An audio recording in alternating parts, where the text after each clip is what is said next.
కాంగ్రెస్ ఏడాది పాలనలో ప్రజలకిచ్చిన ఒక్క హామీని కూడా అమలు చేయలేదన్నారు. కాంగ్రెస్ పాలనపై ఒక్క వర్గం కూడా సంతోషంగా లేదన్నారు. రైతులకిచ్చిన రుణమాఫీ ఇప్పటివరకు పూర్తిగా అమలు చేయలేదన్నారు. అలాగే రైతు భరోసా, పంట బోనస్ హామీల ఊసేలేదన్నారు కిషన్ రెడ్డి. ఒక్క కొత్త రేషన్ కూడా మంజూరు చేయలేదని విమర్శించారు. పేరుకే ఫ్రీ బస్సు పథకం ఉందని, దీనివల్ల ప్రజలు ఇబ్బందులు పడుతున్నారని అన్నారు కిషన్ రెడ్డి. ఇంతవరకు మరి కొంతమందికి మాత్రమే ఆయకం జరిగింది. రైతు భరోసా పేరు మీద ప్రతి సంవత్సరం ఒక ఎకరానికి రైతులకు 15,000 రూపాయలు, అదేవిధంగా కౌలు రైతులకు 15,000 రూపాయలు ఇస్తానన్నారు. సంవత్సరం పూర్తయింది.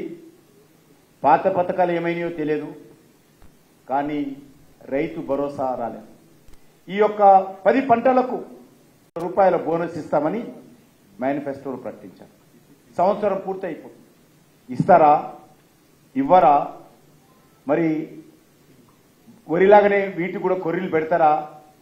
రైతులు ఎదురు చూస్తున్నారు. గతంలో బీఆర్ఎస్ పార్టీ కూడా 10 సంవత్సరాల అధికారంలో ఉండి తెలంగాణలో ఒక్కొక్క రేషన్ కార్డు ఇవ్వలేదు.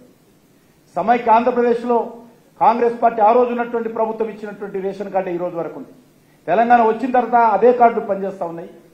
కాంగ్రెస్ పార్టీ వచ్చిన తర్వాత కూడా సంవత్సరం పాటుగా కూడా ఒక్క కొత్త రేషన్ కార్డు ఇవ్వలేదనే విషయాన్ని ఈ సందర్భంగా మనవి చేస్తున్నాం.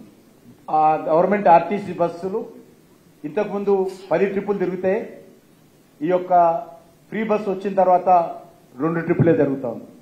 అనేక గ్రామాలకు బస్సులు రద్దు అయ్యారు సార్. కాబట్టి పేరుకు ఫ్రీ బస్సు, కానీ అసలు బస్సే ఈరోజు చాలా గ్రామాల్లో తక్కువ ట్రిప్పులు తిరుగుతూ ప్రజలు ఇబ్బందులకు గురవుతున్నారనే విషయాన్ని ఈ సందర్భంగా మనవి చేస్తున్నాం.